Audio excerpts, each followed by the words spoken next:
Welcome to Season 3, Episode 18 of Read by the Author.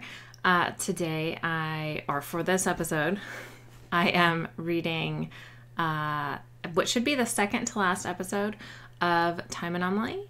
We're on Chapter 45, and let's get back to the story. 45. Reunite and Unite. Opening my eyes, I found Nakure's handsome face hovering over mine. His eyes were the palest blue, shining with a mixture of concern and excitement. "Hey," I whispered. "Marcus?" "On his way."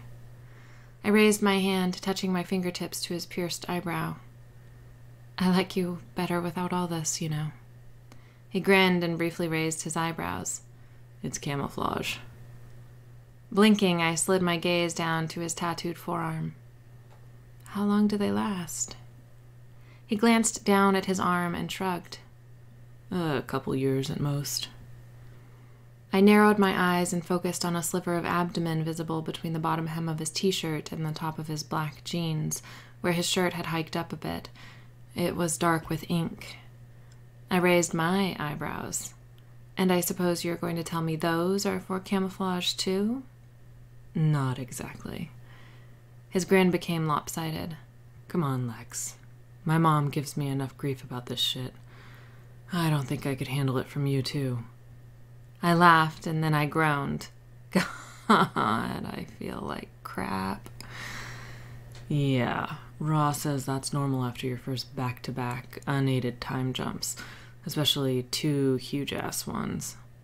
With another groan, I propped myself up on my elbows, and Nakure helped me the rest of the way up, settling me back against the wall. Somehow, I doubt he said huge ass. Chuckling, he lifted one shoulder in a quick shrug. "He also says your access to the chute might be weak for a bit. Which could be a problem because now that it's complete within you, a pep will be able to sense it." He paused, then added, "He'll be drawn to it." Squeezing my eyes shut, I took a deep breath, then squinted at Nakure. "Which means he'll be on his way, right?" Nakure nodded. "Can I talk to Ra?" "Yeah." He flashed me another grin, this one holding nothing but mischief.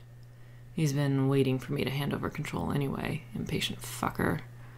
"Nakure," I said with a laugh. Chuckling again, he leaned in and pressed a gentle kiss against my forehead. "Welcome back, Lex. You're in for one hell of a ride." As he pulled away, he closed his eyes. When they opened again, they were no longer pale blue, but filled with the glimmering iridescence of opals. He smiled again, but it was entirely different from Nakure's. I knew this smile, those eyes. They belonged to Nguyen, to Ra. "Hello again, dear Alexandra," he murmured. My chin trembled and I swallowed, my saliva suddenly feeling too thick, my esophagus too narrow. "I wasn't sure. I saw you go into him." I shook my head. "But I wasn't sure." But I would not abandon you." Ra Nakure leaned in, but instead of pressing his lips against my forehead, he brushed them across my own lips in a purely platonic kiss. His lip ring felt hard and cool compared to the soft, warm flesh. Closing my eyes, I smiled. He was really there, inside Nakure, not dead. "Get away from," Dominic started to say, but his words cut short as Ra Nakure pulled away from me. Because Ra Nakure had stretched out his arm and was holding an aught blade to Dominic's neck. "Careful, boy." Dominic's eyes widened, but not from the razor-sharp blade nearly slicing into his flesh. He was staring at me. "Lex, your eyes." I looked away, feeling embarrassed for some reason I didn't understand. "Stop it," I said to Ra Nakure, reaching out to unmake the blade, but despite my best effort, the knife refused to disappear. My eyes sought out Ra Nakure's. "Why isn't it working?" He glanced at me. "Just give it a moment to recharge." "How long of a moment?" "An hour, maybe 2. he said. The knife evaporated into a rainbow mist. As soon as he was no longer in danger of having his neck sliced open, Dominic elbowed Ranakure in the side of the face. Because of his near-constant facade of courtesy and kindness, it was easy to forget that Dominic had been a highly trained, highly skilled assassin several hundred years ago, and was easily one of the deadliest people alive. Pulling a knife on him was a pretty dumb move for pretty much anyone to make. But then, considering that Ranakure was probably one of the few people who were even more deadly than Dominic, they were suddenly grappling on the floor, and all I could do was gape. "Stop this at once," Aset shouted from the top of the stairway leading down to the burial chamber. "Now!" Ranakure and Dominic froze. "I swear," Aset said as she started down the stairs with a huff. "Men, they are all boys, no matter their age." She shook her head and shifted her gaze to me, her honey-colored eyes warming as she smiled. "Lex." "Aset!" I clambered to my feet, using the wall because I was still a little unsteady, and threw my arms around her. "Thank you so much. You did everything perfectly. I don't know how you managed, but you did." I let out a relieved laugh. "Thank you." She placed her hands on my shoulders and, pulling back, looked up into my eyes. "I only did what I must." She grinned. "But you are welcome, of course." And then she blinked several times, turned her face to the stairs, and let go of me completely. I followed her line of sight. Marcus. He stood on one of the middle stairs, frozen as he stared down at me. I could see the lump that had to be the Ott bottle of bonding pheromones under his linen button-down shirt. He took the remaining stairs in 2 strides, and in another his arms were around me and his face was buried against my neck, and he was shaking. His reaction paralyzed me, and I did the only thing I seemed able to do. I focused what little of the chute I could control on the memories locked away in his mind, and released them. Marcus stiffened, then slowly raised his head. He gazed down at me with round, wondrous eyes of molten gold and liquid onyx. Slowly, his lips spread into a broad smile. A chuckle started deep in his chest, quickly blossoming into a laugh. And then my back was against the wall, and he was kissing me, pressing his whole body against mine, and I didn't care one bit that 3 of my closest friends were standing nearby. Marcus's hands trailed down the sides of my body before gliding behind my back, pulling me closer to him, and he did something I had only experienced as a culmination of a sexual union between us.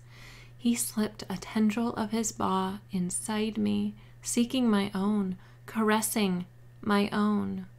My nails dug into his lower back, pulling his hips as tight against mine as possible, and I moaned into his mouth. Pleasure rolled over me in waves. When he broke the kiss, I took several gasping breaths and leaned my head back against the wall. I stared up into his eyes and laughed breathily. "Well, I think it's safe to say that you've stepped up your kissing game by light years." He leaned his forehead against mine. "And that was just the smallest amount of my paw." He grinned. "I wonder what will happen when I fill you with it completely." My entire body and my paw pulsed in anticipation. I can't wait to find out. Someone cleared a throat behind Marcus. I turned crimson. I had forgotten about the others, standing in the altar room, watching us. "Lex, I believe there are some people who would very much like to see you," Dominic said, his accent thick. "Huh?" I forced myself to take a step away from Marcus, a super small one, and to face Dominic. "Who?" His eyes scanned my face and slid down the length of my body before focusing on Nguyen's sarcophagus. His pale cheeks flushed, and he cleared his throat. "They are with Alexander and Jenny in the main palace, but I think you may wish to change into something a little more, substantial before seeing them." I glanced down at my simple belted white linen shift. "What's wrong with this?" "Nothing," Aset said with a snort. It is the people of this time who are the problem. They are such prudes. She stepped around the altar and handed me a canvas tote bag. Close. I've had a long time to prepare for your return. She shrugged and made a shooing motion. Go. Change. We'll be out here. Hugging the bag, I wandered down one of the hallways I had made thousands of years ago and entered the last room I had created. Marcus followed. I hope you're not intending to have your way with me, I said lightly as I pulled clothing items out of the bag. There was a pair of khaki shorts, a white tank top, a thin ivory linen button-down shirt, a pair of tan lace-up work boots, and socks, and, of course, undergarments.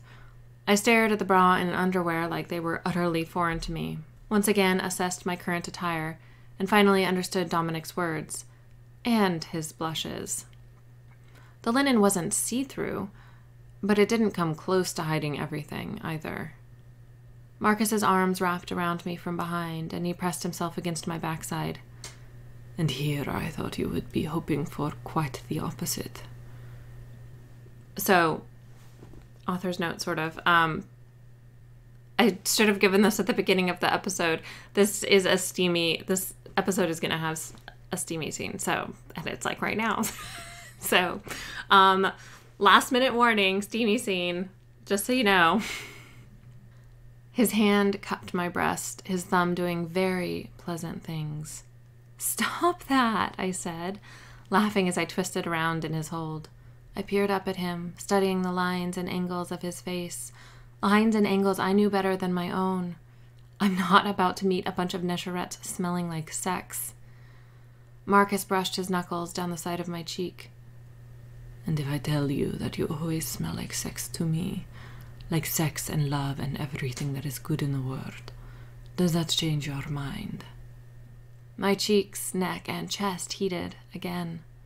Marcus's easy expression melted, and worry filled his eyes. My stomach dropped. What? I searched those golden depths for some hint of what he was about to reveal.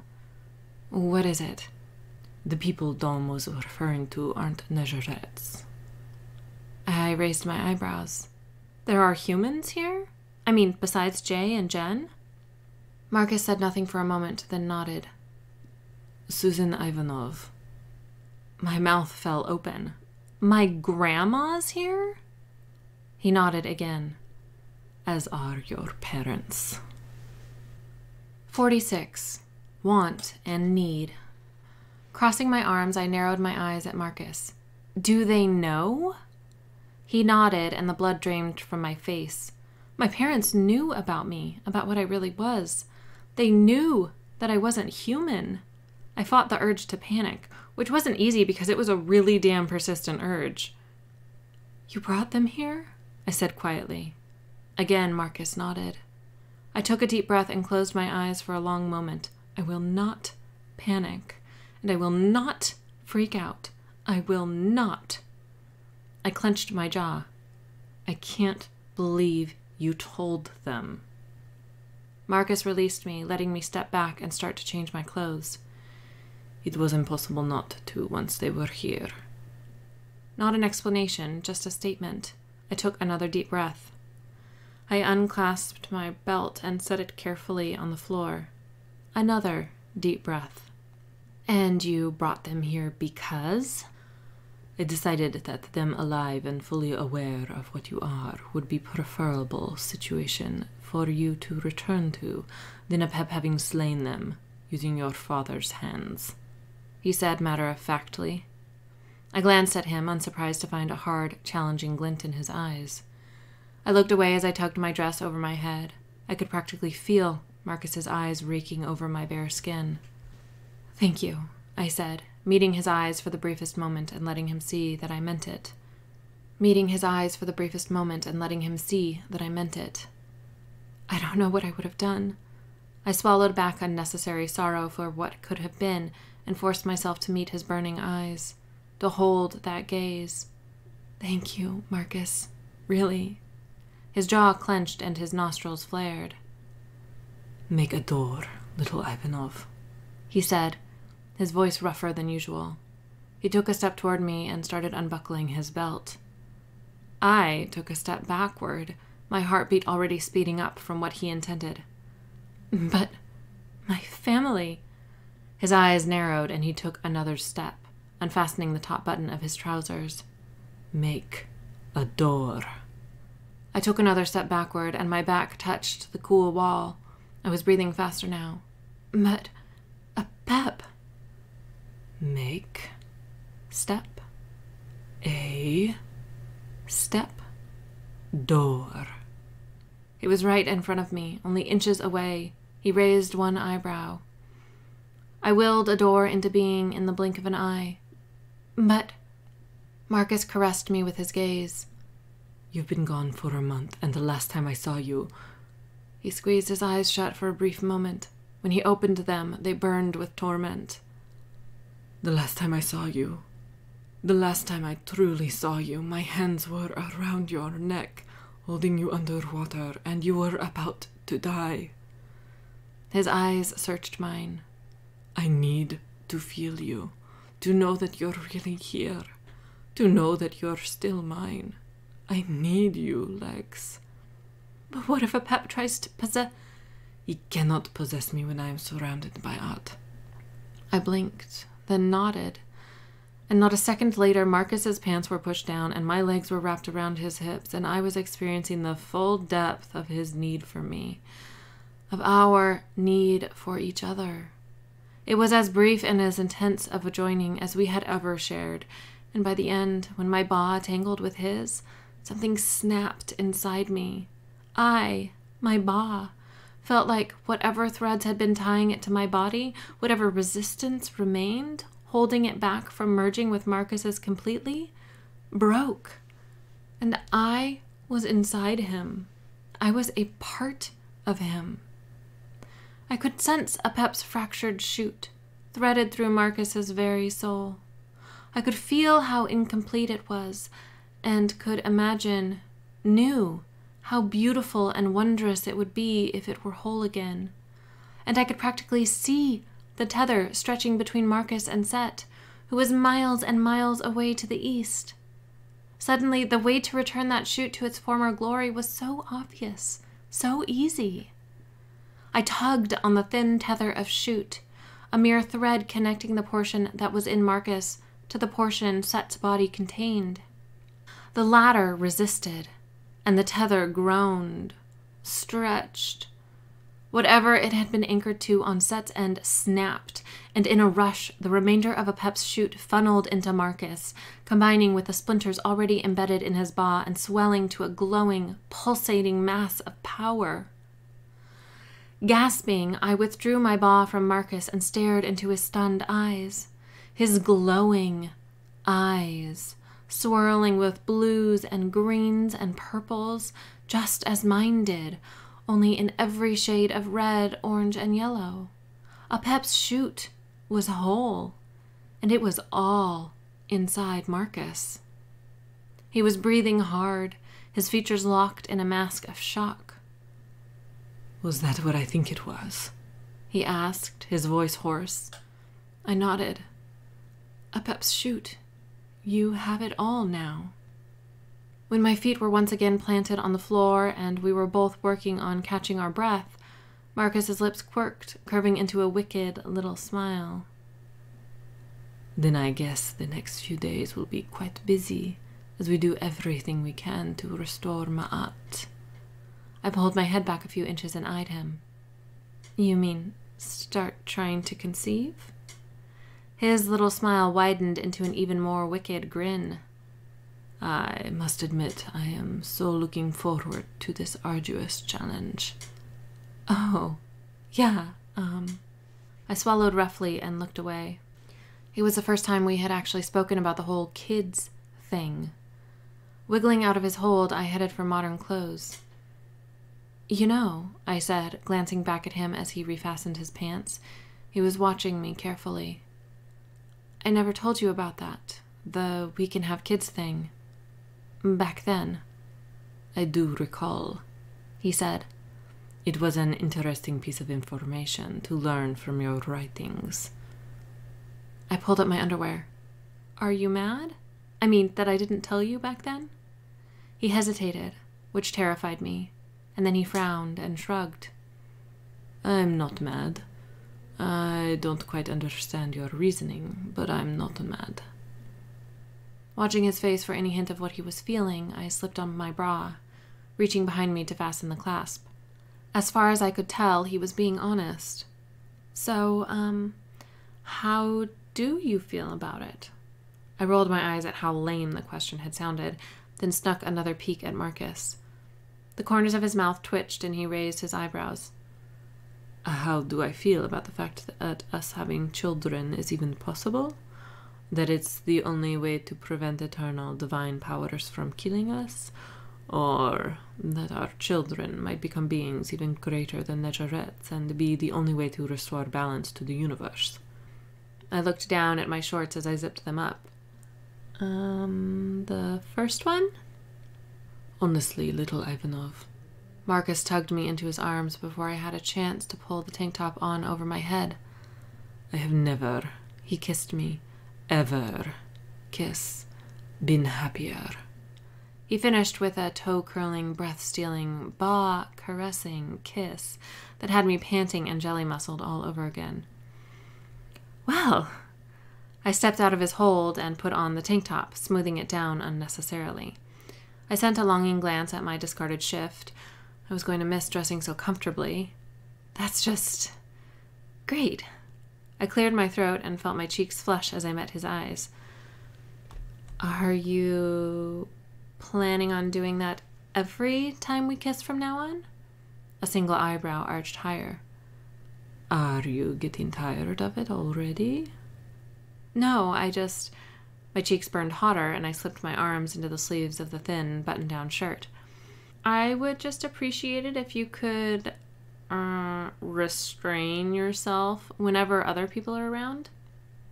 I mean, I really have no problem climaxing every 5 minutes, if that's your goal, but I'd rather not have it happen in front of, I don't know, my family. Marcus laughed out loud, but sobered quickly. He pressed a hand to his heart. I will try to show some restraint, but I must admit that I am quite fond of this idea of making you climax every 5 minutes. He grinned mischievously. Perhaps I shall set an alarm. I was kidding, I said with a laugh.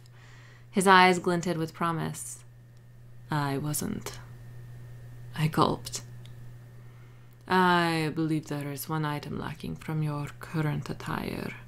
Marcus reached behind his neck and worked the clasp of a thin silver chain that was hanging around his neck.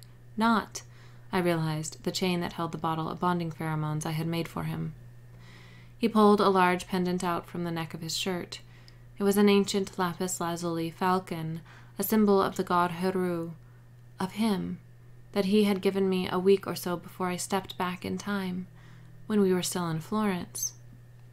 I turned around for him to secure the delicate chain around my neck and touched my fingers to the intensely blue pendant.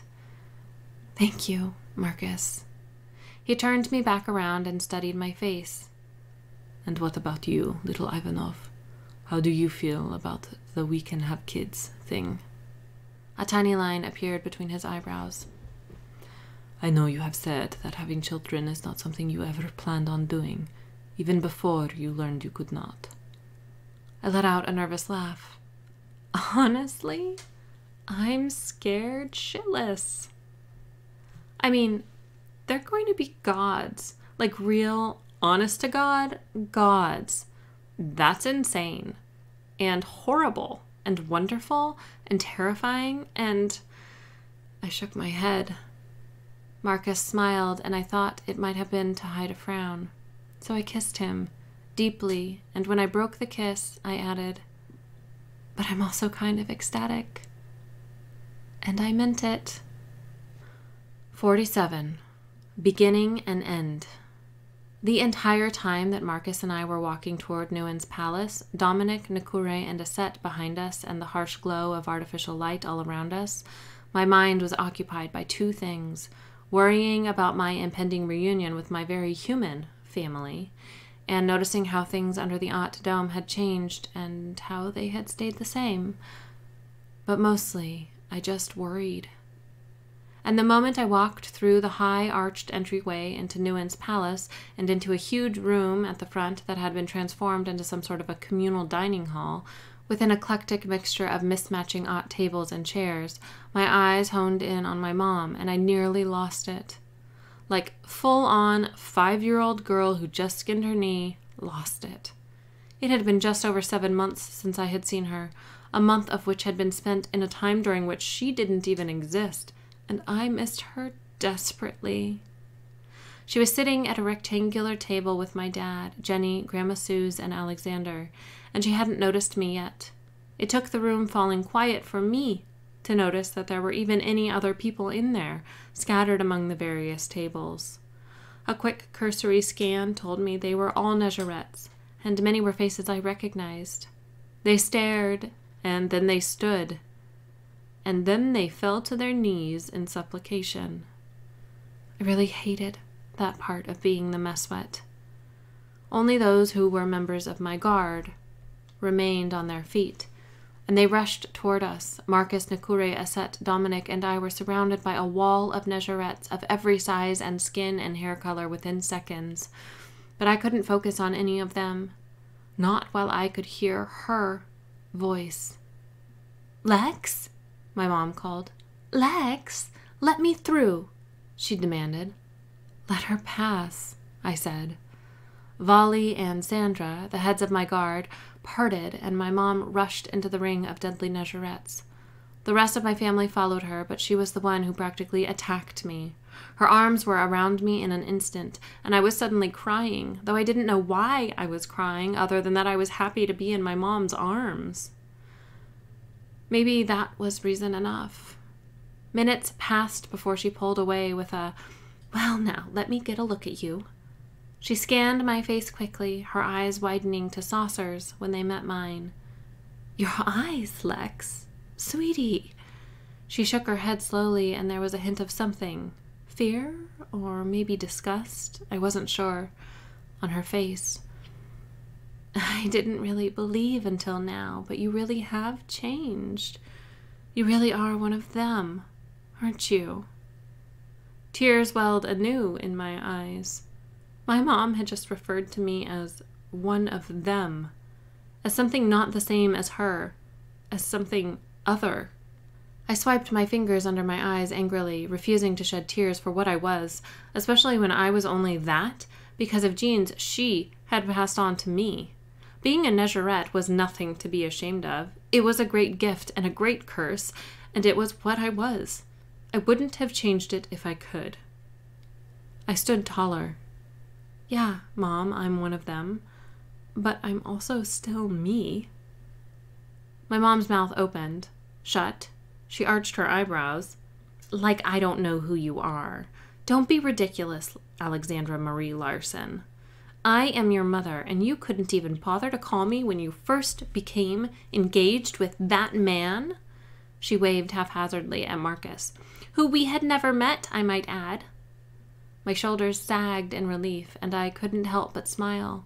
Her reaction was so her. She eyed Marcus. "I hope there's some actual affection here, and it's not just physical." "Mom!" I grabbed her arm. "Oh my God, seriously? If you had any idea, any clue of what we've been through together?" "But I don't, do I?" she said, her sharp tone one that only an irritated mother could achieve. "And whose fault is that, And now I felt guilty. I sighed. "Mom." She leveled an even stare on me. "You could have told me, Lex. You could have told me you were a vampire or something insane like that, and I would have believed you. You would not have." She rolled her eyes. "Okay, no. I wouldn't have believed you, but I would have listened, and I would have loved you anyway." "You know now," Marcus said simply, earning both my mom's and my glances. "Is that not enough?" I held my breath. Her response mattered more than I was willing to admit, even to myself. "Of course it is," she said in a rush. "I just wish you had told me you were going through all this, that you had fallen in love, that's all." I rubbed my hand over my face and, of all things, started laughing. "I'm in love," I said between laughs. Again, I glanced at Marcus, sending him a questioning look. "And engaged." He shrugged. I made a note to ask him about everything that had happened with my family and about our apparent impending wedding. Like we could ever be wedded together any more completely than we already were. My mom moved aside so the rest of my family could greet me. It was hardly dignified and filled with a chorus of sniffles and a rainstorm of tears and loads of murmured nonsense, but Grandma Susan's reaction to my eyes was my favorite. "Well, would you get a look at those peepers?" She glanced back at Alexander, who was standing just behind her, reminding me so much of Heru with Bunifer, which only made me choke back less happy tears. "Alexandra Larson, I think there's an entire sun living in your head." I laughed. "That's the least of my problems, Grandma." But before Grandma Suze or anyone else had a chance to interrogate me, Neffy pushed through the ring of guards, making our inner circle that much more crowded. "So it's true," she said, her caramel eyes meeting mine. She bowed her head gracefully. "I am so glad you have returned, and that you knew how to save my father. For that I can never thank you enough." My eyebrows rose. "Neffy? Seriously?" She raised her eyes to mine and grinned, and I couldn't help but return her smile. "You are so full of it." Her eyes sparkled. My grin faded as I remembered why I had been so eager to see her. "Tarset," I glanced at Marcus. "Did you tell her about what I did to Tarsi? About the poison and me freezing her in time?" He shook his head. "We had yet to transcribe that from your writings, and without my memory." He returned an irritated look on Aset and Nakure, who were still behind me. "Someone could have apprised me of the situation, or at least let me know that Tarset is still alive." Aset tisked. "Don't be ridiculous. You had enough to deal with, dear brother, and Tarsi is fine as she is for now. Once things settle, we'll move her to the Cairo palace. Lex can unfreeze her, and Neffy and I will treat her." She was right. At the moment, we didn't have time to take care of Tarset, who would be fine in her frozen state. Or to unfreeze Russ either, because a pep set was on his way, drawn to me, and now likely to Marcus as well, because of the shoots that were finally whole within us. I turned to Marcus. "I need to speak to everyone. Can you get their attention?" I glanced around at the guards still encircling us. "And is this really necessary? Pretty much everyone here is sworn to me. I doubt any of them are going to harm me." Looking over my head, Marcus nodded at someone. A quick glance over my shoulder told me it was Vali, the enormous blonde image of an ideal Viking of a man. As the guards spread out behind me and around the high-ceilinged room, Marcus helped me step onto a rather plain odd chair, and then onto a small round table. Murmuring and whispers filled the room, quieting as soon as I held my hand up in front of me. I cleared my throat, but it did nothing for the herd of horses galloping around in my chest. I glanced at Marcus, who smiled encouragingly and nodded as he joined me on the table. Taking a deep breath, I tried again. "This last month, I've been living over 4,000 years in the past, during the time of the Great Father's death." Stunned silence filled the room. I traveled into the past so I could learn to use the power Nuin bestowed upon me, and upon Marcus and Set, to resolve an issue that has been thousands and thousands of years in the making. Ma'at, universal balance, is deteriorating, and if it goes unchecked for too long, then the universe and everything in it will unravel into raw, unbridled chaos. I glanced at Nakure, whose eyes still shimmered with Ra's opalescence. He nodded.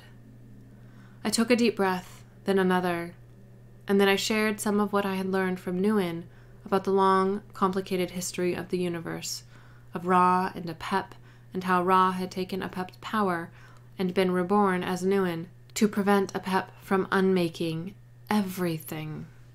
I scanned the assembled crowd of Nezurettes, but this was only a bandage on the wound, and Ma'at was still slowly failing, which is how we find ourselves to be in the situation we are in today. Glancing at Marcus, I reached for his hand. Marcus and I can restore Ma'at, thanks to Nguyen and everything he taught me, but there's one more hurdle we have to jump over before we can begin the process. I paused, taking a deep, calming breath. Apep is on his way here now, by means of Set's body. Murmurs and whispers broke out, and when Marcus's silence failed, I did the only thing I could think of. I shifted to a table in the center of the room. It was pushing the limits of what I could manage, shoot-wise, at the moment, but it was enough. When I reformed, there was absolute, complete silence, and all eyes were on me. I stared around the cavernous room, packed with amazed Negerettes sitting and standing in nearly every available space. When Set arrives, he must not be killed. We'll trap him and hold Apep prisoner in his body until the process of restoring Ma'at is complete, and then we'll let Ma'at deal with Apep in whatever way is necessary to retain universal balance. I paused, waited, let my words sink in. But first, we have to trap him. Do you hear that? Someone whispered, then another, and another. It sounds like helicopters. They were right. I could hear it too, now that I was paying attention. The steady thrum, thrum, thrum of far-off helicopter blades. I spun around, staring wide-eyed at Marcus. It's him, isn't it? Marcus nodded, his face grim, and strode across the room toward the table I was standing on. Why I had assumed Apep Set would come in cars, that it would take him hours to get to the underground oasis, was beyond me. But I had, and now we were out of time. A minute frown curved Marcus's lips downward, and a crease appeared between his eyebrows. You're bleeding. He touched my shin, and his fingertips brought a tiny sting. I glanced down to see a minuscule cut. I didn't even notice. And then I frowned, too. A cut that small should have healed already. Marcus pulled his hand away, his fingertips stained with a smudge of crimson. Unless your regeneration has been suppressed because you've already reached the bonding pheromone saturation point. He frowned, which would mean you're now fertile. I nodded slowly. Nguyen had claimed as much, but I hadn't known for sure. I guess I thought it would be more climactic. Marcus grinned. I can't imagine anything being more climactic. His expression sobered, and he brushed the backs of his fingers down the side of my leg. Concern shone in the multi-hued depths of his eyes. You must be careful now, little Ivanov. Do not injure yourself, because you won't regenerate. I swallowed roughly, suddenly feeling both fragile and vulnerable. He turned away abruptly and held his hand up to help me down from the table. Come now, Alexandra. I will take you somewhere safe, somewhere where Set won't find you while I deal with him once and for all. I started to reach for his hand, but drew back before our fingers touched. Marcus never called me Alexandra. My stomach dropped into a pool of dread. The last time his lips had uttered those syllables, he had been possessed by Apep. It's not possible. Lex, Dominic shouted. I turned around to see him rush into the dining hall between two sleek columns, his arm outstretched and a cell phone in his hand. Get away from Marcus, now. I spun around to stare at Marcus, his irises still shimmering with vibrant colors, but there was something else, something new. Mixed with the blues and violets and greens was a sickeningly familiar, inky darkness. Ooh, cliffhanger. That is it for this episode of Read by the Author. I will be back next week to read the conclusion of the book, and then I'll tell you what is in store for the next season when we finish. So, until then, happy reading!